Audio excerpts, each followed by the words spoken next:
Continuando con estas presentaciones,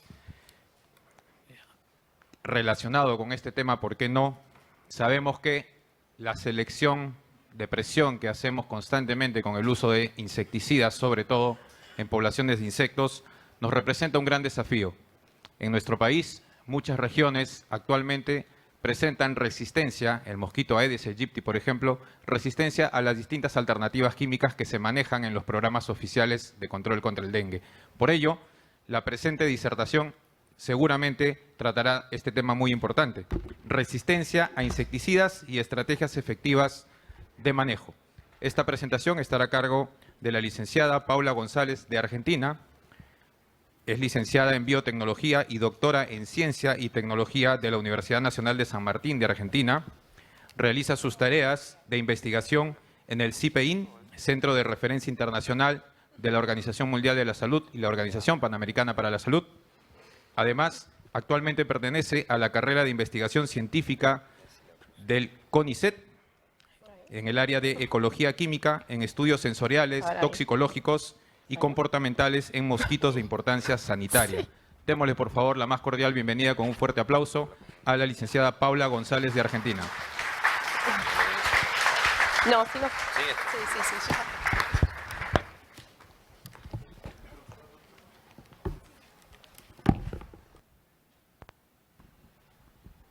Hola, hola.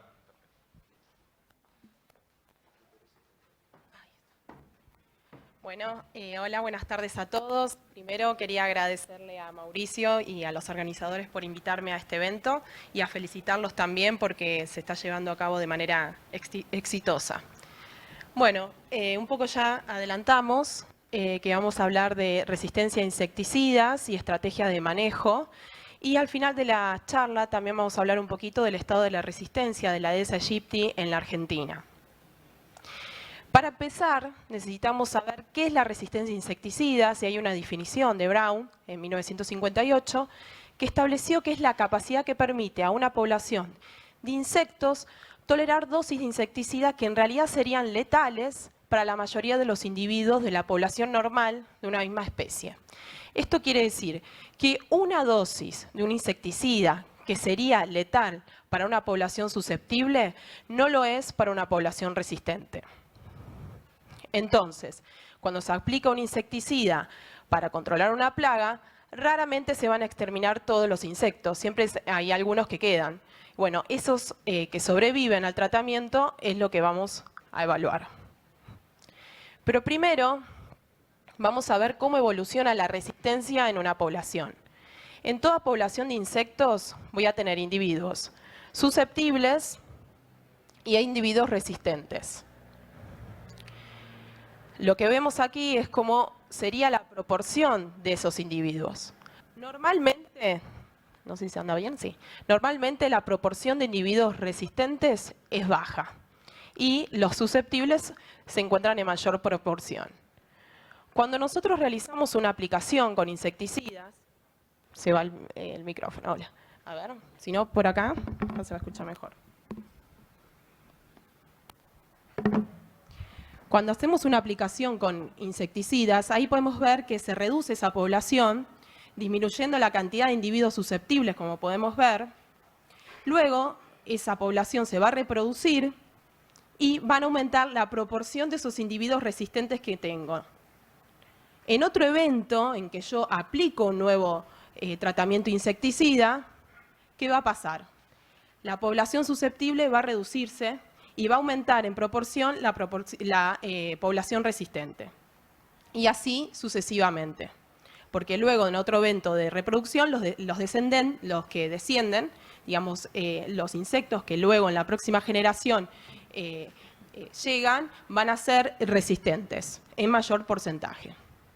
Entonces, la resistencia, en realidad, los individuos lo que hacen es heredar ese factor de resistencia y transfiriéndolo de esta forma a sus descendientes. Y es la capacidad justamente de resistir a un plaguicida, a dosis que usualmente son susceptibles la población normal. En este gráfico podemos ver lo que es el número de artrópodos resistentes a lo largo de los años Y podemos ver que a medida que pasan los años, los artrópodos han vuelto cada vez más resistentes. Y esto ha sido producto de la presión de selección que hemos ocasionado al realizar un tratamiento. Pero también es importante hablar de qué características tiene un insecto que lo hace resistente. Bueno, hay distintas características que ya la vamos a ir viendo. La primera habla de que puede haber un menor ingreso del insecticida al cuerpo del insecto. La segunda, una mayor degradación del insecticida en el cuerpo del insecto, que ya vamos a ver que tienen distintas vías metabólicas por las cuales degradan el insecticida de forma natural y en los organismos resistentes está exacerbado. Y alteración del sitio de acción del insecticida donde usualmente actúa. Y por último, también hablamos de una resistencia por comportamiento modificado. Lo que se ha observado que cepas resistentes tienen su comportamiento diferencial a las cepas susceptibles. Vamos a empezar con la que se refiere al menor ingreso del insecticida al cuerpo del insecto. En realidad es poco común, suele ocurrir por un engrosamiento de la cutícula, que eso hace que el insecticida no pueda penetrar. Y bueno, hay antecedentes igualmente de casos de resistencia a deltametrina en Anopheles gambiae. Y en el caso de mayor degradación del insecticida en el cuerpo, usualmente el insecticida ingresa al cuerpo del insecto, luego allí se dispara lo que es el sistema detoxificante, que naturalmente lo que hace es eliminar ese insecticida y metabolizarlo. Y bueno, en los organismos resistentes este mecanismo está exacerbado. Entonces tiene la capacidad de metabolizar más rápido el insecticida y de esa manera se degrada de forma más rápida y termina siendo resistente. Y finalmente, la anteúltima es la alteración del sitio de acción. Esto es un ejemplo de, por ejemplo, hay una enzima y un neurotransmisor donde van a encastrar en forma de llave y cerradura. Y en el caso de un insecticida que actúe a nivel de esta enzima, si bien no encaja exactamente, es capaz de unirse y producir una respuesta, por ejemplo, neurotóxica. En el caso de los organismos resistentes, ese sitio está ligeramente modificado, de manera que le permita realizar las funciones normales al insecto, pero el insecticida ya no es capaz de poder acoplarse. Eso es lo que vemos. Entonces el insecto termina siendo resistente. Y por último, hablamos de resistencia por comportamiento modificado. Lo que se ha observado, a ver si volvemos para atrás. Bueno, no se ve lo que estaba escrito, es que se han encontrado referencias de una especie de anófeles que empezó a reposar en los techos de las viviendas, y esto es ocasionado justamente porque evitaba el contacto con el insecticida, por ejemplo, cuando se hace un rociado residual intradomiciliario. Y ahora vamos a hablar un poco de términos asociados a la evaluación de la resistencia. Y vamos a hablar de resistencia múltiple, qué es lo que significa. Y también resistencia cruzada. Bueno, resistencia múltiple, no sé por qué no aparece el texto. Después, por favor, si se pueden verificar. La resistencia múltiple, lo que estamos hablando es que un mismo organismo puede tener más de un tipo de resistencia. De comportamiento, de sitio, puede tener también por engrosamiento. En cambio, la resistencia cruzada vamos a estar hablando que ocurre en el momento en que un insecticida es, por ejemplo, no solamente resistente a un tipo de grupo funcional, a un grupo de insecticidas, sino también a otros que tienen distinto modo de acción. Perdón, en cruzada que tienen el mismo modo de acción, pero son de distinto grupo, actúan en el mismo target. Bueno, no sé si se puede solucionar. Bueno. Entonces ahora vamos a hablar un poco de conceptos generales que tienen que ver con fallas de control. Se entienden por fallas de control a los inaceptables niveles de poblaciones de insectos vectores que se encuentran, que los logramos detectar. Y esto ocurre, puede ser inmediatamente luego de un tratamiento realizado con insecticida, o que pueda haber reinfestaciones rápidas, y que eso no es esperable luego de un tratamiento. Entonces, Cuando la eficacia del insecticida comienza a disminuir, las primeras reacciones que hacemos es aumentar la dosis. También aumentar la frecuencia de aplicación. Y eso no es lo correcto. Todo eso lo que va a hacer es incrementar el problema y el control cada vez va a ser más pobre y así aumentan el riesgo del tratamiento. Bueno, no sé por qué, no sé por qué no se ve. Bueno, como ya vimos, la estrategia incorrecta es aumentar la dosis y también aumentar la frecuencia. Ya vamos a ver cuáles son las estrategias correctas que implican justamente una rotación de los activos y vamos a ver también un poco que establecen de conocer a qué se debe que ese insecto es resistente. Esto también, no se ve el cuadro, el gráfico. Sí. Ahora sí, ahí está, capaz lo puedes tocar tú. Bueno, en este gráfico está graficado lo que es el porcentaje de mortalidad. Por debajo se encuentran los años y las dosis utilizadas. Bueno. Ahí está. Como podemos ver que a medida que aumento la dosis, la población va disminuyendo. Pero en un momento, a esta dosis, la población no disminuye. Entonces actúo aumentando la dosis. Genero mortalidad, pero es por un corto periodo de tiempo. Luego vuelve a caer la eficacia y como podemos ver este ciclo se va manteniendo. Entonces es importante no aumentar la dosis del insecticida en el momento que yo estoy observando fallas de control.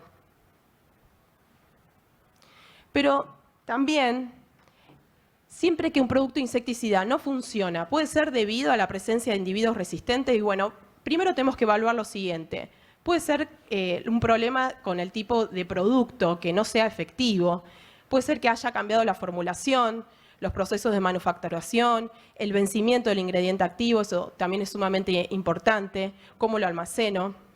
Entonces, todos estos puntos los tenemos que evaluar antes de pensar si nos encontramos frente a una población resistente.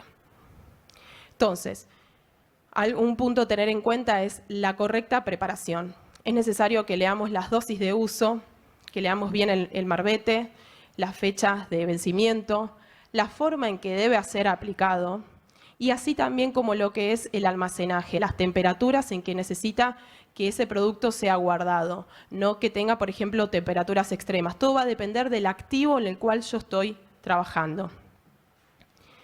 Y ahora vamos a ver causas principales de fallas de control y algunas recomendaciones. Aquellas que tengan que ver con la eficacia del insecticida, como ya hablamos, puede ser debido a que el activo o la formulación no se encuentre de forma apropiada. Entonces hay que asegurarse que ese tipo de formulación que yo estoy comprando haya sido certificado o validado en un laboratorio de referencia, que hayan tenido alguna prueba de eficacia.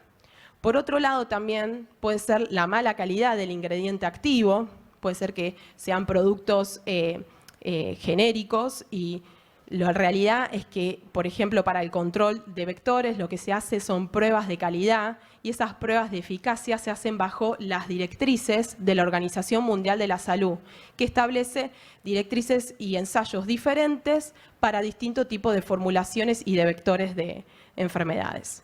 Y también, ¿por qué no?, una mala formulación, que eso también lo vemos en el momento de realizar ensayos de eficacia. A nosotros nos ha pasado de recibir formulaciones para evaluar, por ejemplo, de Bacillus thuringiensis, variedad israelensis, y la formulación ya al abrirla nos damos cuenta que era mala y las unidades toxicológicas no cumplían con lo que especificaba en el marbete.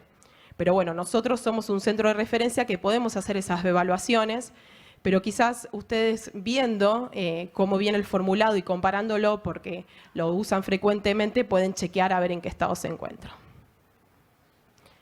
Y otras que tienen que ver con la aplicación incorrecta, es importante que tengamos en cuenta que las máquinas deben ser calibradas. También hay que seguir lo que son las directrices del fabricante y también las metodologías que establece la Organización Mundial de la Salud. También la forma en que es cuidada la máquina, puede ser que esté en mal estado, la limpieza de las boquillas, puede ser que la máquina no sea apropiada para la formulación que yo quiero aplicar. Entonces es necesario que evaluemos todo eso también. Y, por otro lado, cuando hablamos de problemas de dilución, no es lo mismo hacerlo a ojo, poniendo un poquito de esto, un poquito del otro, no. Lo que hay que hacer son las cuentas, las dosis, extrapolar al tratamiento que yo quiero realizar. Entonces tenemos que verificar que la dosis y la concentración que yo voy a utilizar sea la correcta. Y eso también es importante, que haya un entrenamiento de la persona, ¿no?, que se encuentra aplicándola y que pueda hacer un rociado, por ejemplo, de la forma correcta, de acuerdo, digamos, a las guidelines. Y también tenemos que tener en cuenta con qué vamos a hacer las diluciones, hay que analizar la dureza del agua, si es necesario, si esa formulación lo requiere, y son todas consideraciones que debemos tener en cuenta. Y otras que van a estar referidas también a la participación comunitaria, es decir, que puede ser que la población también interfiere un poco con las actividades de control, entonces hay que informarle a la población el tratamiento que se le va a hacer, educarlos, comunicarlos, para que haya también un cambio de conducta y que ellos también puedan colaborar con respecto a la metodología que uno está aplicando. Y otra que tiene que ver con el insecto, como ya habíamos adelantado, pueden haber cambios en el comportamiento del insecto, puede ser que empiece a colonizar otros sitios que quizás son inaccesibles para el insecticida, entonces debemos evaluar y mirar, hacer un manejo del ambiente en el cual yo quiero tratar y ver si mi insecticida puede llegar a esos lugares donde se encuentran los criaderos. Y finalmente, lo que es el objetivo de esta charla, una de las fallas de control va a ser finalmente el desarrollo de la resistencia.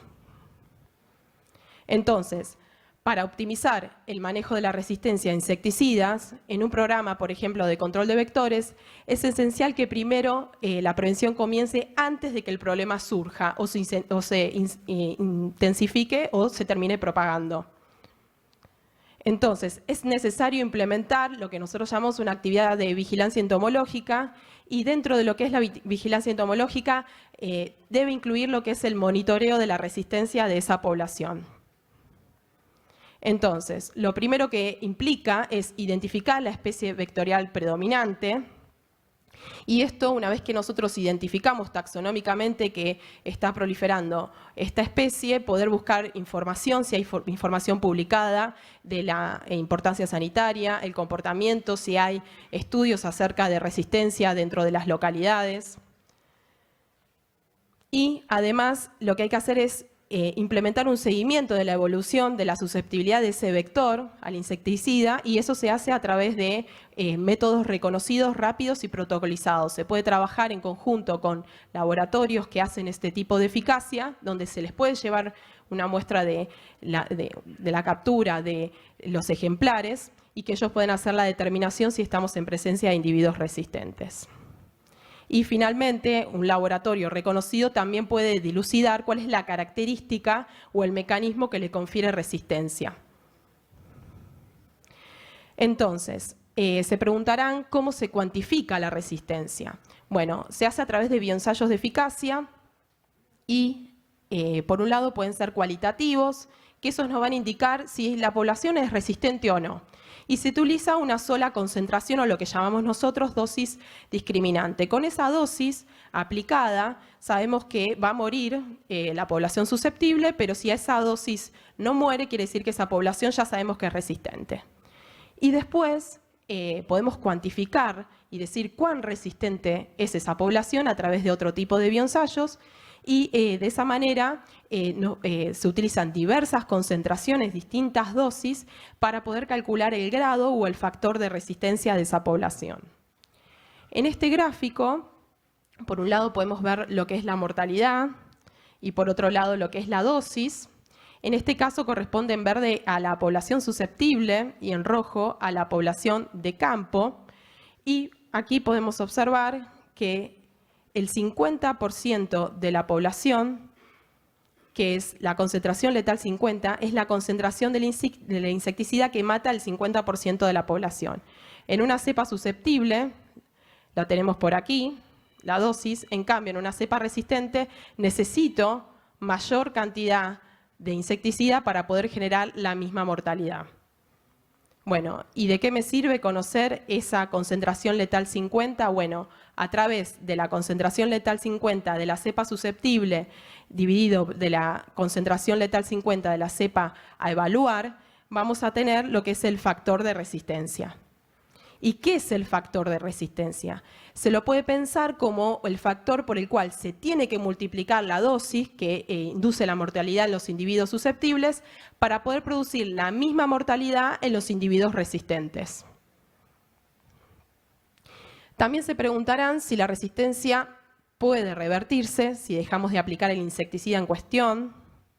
Y en Colombia, por ejemplo, hay antecedentes en Aedes aegypti, donde se observó una reversión de la resistencia al TMFOS en campo en 3 años, donde pasaron con grados de resistencia de 13 a 11 a grados intermedios de 5 a 6.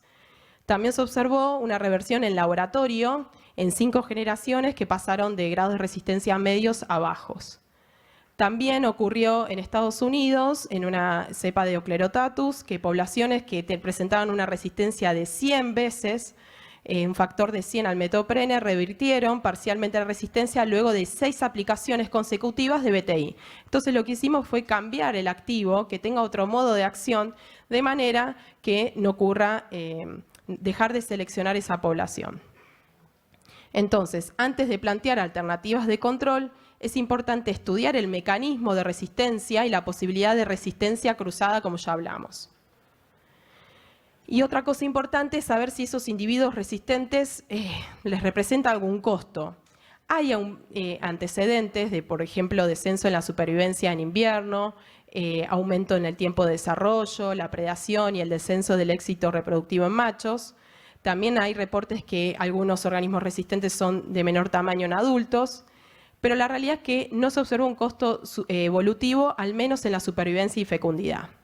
Entonces, no necesariamente una mutación que le confiera resistencia va a implicar un costo en ese insecto.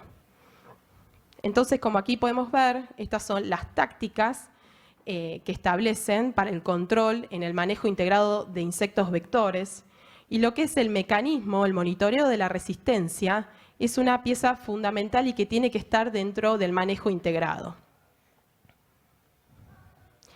Bueno, y finalmente les quiero contar cómo es la situación actual de resistencia a insecticidas del mosquito Aedes aegypti en la Argentina.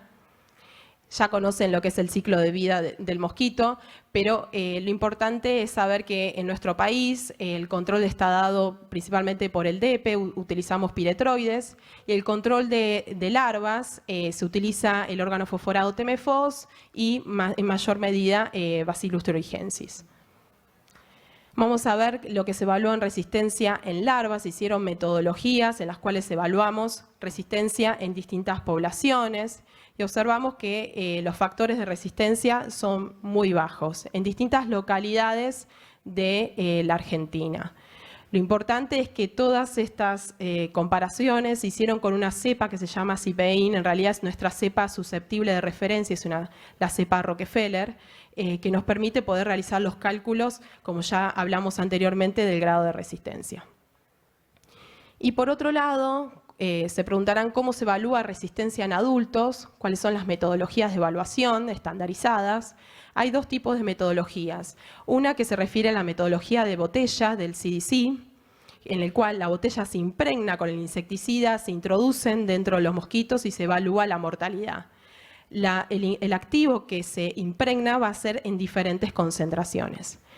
En cambio, la metodología de la Organización Mundial de la Salud establece la impregnación de papeles con insecticida y dentro de ese tubo se expone a los mosquitos que ya vamos a ver. Nos vamos a centrar en la técnica de la OMS. El procedimiento consta de estos tubos, que vamos a tener un tubo de color verde y un tubo de color rojo. En el tubo de color verde nosotros lo llamamos es el tubo de aclimatación, donde los mosquitos alrededor de 15 se mantienen dentro de ese tubo durante un periodo alrededor de 20 minutos, donde se les permite aclimatarse. Luego pasan a través de esta guillotina al tubo de exposición, donde yo tengo impregnado el insecticida, y allí los dejo 1 hora para exponerlos. Acá podemos ver nuevamente el procedimiento. Primero introducimos de 15 a 20 mosquitos en el tubo de aclimatación. Luego los pasamos soplando y abriendo la guillotina al tubo de exposición. Se los deja 1 hora y se los vuelve a dejar en el tubo de aclimatación. Luego mido mortalidad después de 24 horas. Entonces, la realidad es que la Organización Mundial de la Salud estableció distintas dosis diagnósticas para distintos insecticidas, tanto en Anopheles como en Aedes aegypti y en Aedes albopictus y también en Culex. No son las mismas dosis discriminantes, por ejemplo, que sabemos que para esa dosis, si no muere la población, quiere decir que es resistente. Y en la Argentina, en particular, lo que utilizamos, nosotros en nuestro laboratorio tienen el desarrollo de una formulación de cispermetrina que fue desarrollado localmente y la Organización Mundial de la Salud no cuenta con la dosis discriminante de este producto que nosotros, digamos, que se implementan para control en Argentina. Pero, bueno, se fue la imagen. La realidad es que parte del equipo del centro donde yo trabajo tuvimos la posibilidad de viajar a Malasia, donde la Organización Mundial de la Salud tiene el centro donde produce estos papeles impregnados para todo el mundo. Y la idea es que nuestro centro fue seleccionado para empezar a producir estos papeles en un futuro y poder abastecer a la región de las Américas. Aún así, lo que hacemos nosotros es producir y impregnar los papeles para nuestras investigaciones propias y luego, con esos resultados que nosotros tenemos, ya les había hablado de una dosis diagnóstica, que es una única dosis, y de acuerdo a los resultados, ya consideramos que si hay una mortalidad mayor al 98%, ya esa población sabemos que es susceptible. En cambio, si la mortalidad se encuentra entre el 90 y el 98%, hay una necesidad de vigilancia y confirmación. Quizás necesita pedir nuevas muestras a campo para volver a evaluar. Ya cuando la mortalidad es menor al 90%, estoy segura que esa población es resistente. Ahora, ¿cuán es resistente? Lo hacemos a través de, como ya dije, calcular el grado de resistencia. Un grado de resistencia menor a 3 se los considera susceptibles, mayor a 3 se los considera resistentes y mayor a 10 es una cepa con resistencia muy alta. Bueno, en nuestro país lo que hicimos fue tuvimos la oportunidad de recibir muestras de distintos puntos, porque la realidad es que no había un mapeo de la resistencia, del estado de resistencia en la Argentina, y recibimos de distintas localidades, Oberá, Iguazú, ahí están bien detalladas. Recibimos los huevos en nuestro laboratorio y nosotros los pudimos poner a emerger y ahí realizamos las determinaciones. Encontramos en estas 4 poblaciones una resistencia alta a permetrina y también tuvimos el primer reporte de resistencia insecticida a piretroides en la Argentina, que fue una publicación nuestra también de nuestro centro, y próximamente va a haber una nueva publicación donde van a ver también la resistencia y el mecanismo por el cual tiene resistencia estas poblaciones en nuestro país. Quiero destacar que estos sitios donde se tomaron muestras son sitios donde el dengue es endémico en la Argentina. Entonces es importante que esta información llegue, digamos, a las autoridades y ellos puedan establecer una estrategia para la próxima temporada. Y bueno, un poco contarles finalmente, como ya les había adelantado, trabajo en el Centro de Investigaciones de Plagas e Insecticidas, que fue fundado en 1980, y es un centro colaborador de la Organización Mundial de la Salud y OPS para resistencia en insectos vectores de dengue y de Chagas. Y como también algo les había adelantado, tenemos 2 proyectos importantes con la Organización Mundial de la Salud, que el primero que está a punto de implementarse es el proceso de certificación de buenas prácticas de laboratorio. Esto nos va a permitir recibir muestras, formulaciones y evaluar eficacia bajo estas normas y también con la recomendación de la OMS. Hoy en día hacemos ensayos de eficacia para diversos insectos, moscas, cucarachas, blatela germánica, chinches de cama, Triatoma infestans, mosca doméstica y mosquitos, en el caso de Culex y también Aedes aegypti. Y o el otro proyecto que también es importante para nuestro centro es finalmente la producción y establecernos como productores de papeles impregnados para que la región de las Américas tenga la posibilidad de realizar estas evaluaciones. Bueno, este es el centro en el cual yo trabajo. Si ustedes tienen algún tipo de duda con alguno de estos insectos plaga, lo importante que son especialistas mis compañeros y van a poder orientarlos en cualquier duda, orientación, recomendación que tengan. Y también aprovecho a invitarlos a que va a haber un curso virtual de riesgo ambiental de uso de plaguicidas que va a ser auspiciado por la Universidad Nacional de San Martín y el centro en el cual yo trabajo. Y ahí van a poder escribir a ese mail para recibir información si les gustaría participar y arrancaría en octubre. Bueno, muchísimas gracias.